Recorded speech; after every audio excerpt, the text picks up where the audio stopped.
Ibsa gabaabaa haala yeroo irratti koree qindeessituu warraaqsa galaana uummataa irraa.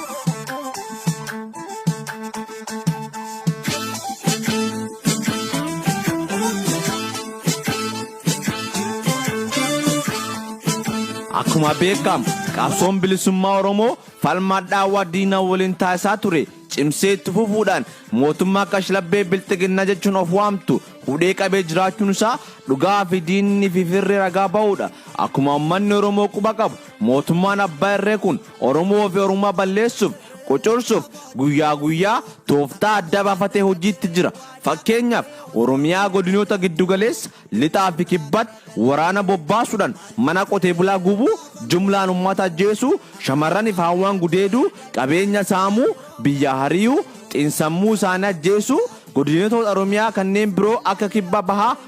fi kaaba keessatti immoo tooftaa addaa baafachuun Oromoo fi saboota cunqurfamoo kanneen biroo walitti buusuun bu'aa siyaasaa irraa argachuuf fi Oromummaa xiqqeessuuf fi qocorsuuf, kana malees Oromoo addaan facaasuuf summii gandummaa fi gosummaa facaasee Oromoo addaan fageessuudhaan dantaa diinaa galmaan ga'uuf hojjechaa jiraachuusaa dhugaa Oromoo lafatti arguudha. Daangaa Oromoo xiqqeessuuf, sabboonummaa Oromoo busheessuuf, Oromummaa balleessuuf fi Oromiyaa addaan facaasuuf gama biraan garboonfataa nafxanyaa kaleessa deebisee gadi dhaabuuf hojiin mootummaan daa'imtuun abbaa irree kun guyyaa guyyaatti itti jiru waan uummanni Oromoo ifatti argaa jiruudha. Kanaaf uummanni Oromoo fi qeerroon bilisummaa Oromoo dhugaa kana hubachuun walitti dhufanii walgahii addaa taasifachuun mootummaa daa'imtuun abbaa irree bilxiginnaa jettee of waamtu akka sirna nafxanyaa deebistee gadi dhaabuuf halkaniif guyyaa wixxafachaa jirtu hubattanii falma murteessu yeroo dhiyoo ta'as Oromoon galaana irraa dhangalaana dhaadannoo jechuun sochii warraaqsa galaana uummataa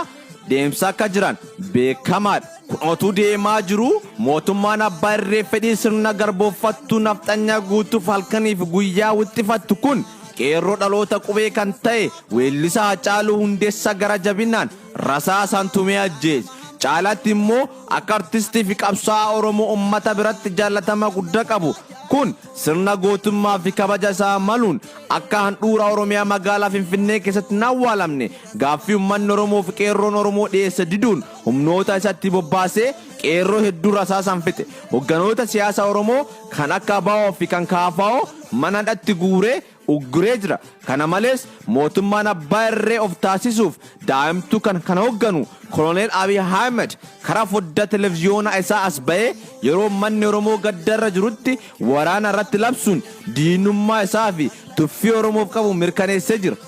Kanaaf qeerroon bilisummaa Oromoo fi uummanni Oromoo tooftaa diinaa kana sirriitti hubachuun falma isaanii jabeessanii akka itti fufan gad jabeessinee dhaammanna. Bilisummaa Oromoo mirkaneessuuf jecha tooftaa qabsoo hundatti fayyadamuudhaan mootummaan daa'imtuun abbaa irree akka lamuu deebitee hin kaanetti ofirraa cabsuuf akka tokkummaan waliin kaanee sochoonu dhaamsa Oromummaa isiniif dabarsina. Uummanni Oromoo dhaamsa kana hubachuun bakka jiru maratti hanga gaafa Jimaataa Adoolessa 9 bara 2020 waan mana isaatiif barbaachisu bitachuun gaafa Sanbata Adoolessa 11 2020 jalqabee daandii cufuun dhaabbilee tajaajila hawaasaa kanneen akka hoteela, dukkaana yookaan suuqii, tajaajila geejjibaa fi kanneen fakkaatan mootummaa irraa ugguruu, hojii mootummaa tajaajila ogeessota fayyaa fi ambulaansii irraa kan hafe guutummaatti dhaabuun mormii sirna kanaaf qaanu akka hojii mul'isu jabeessinee dhaammanna.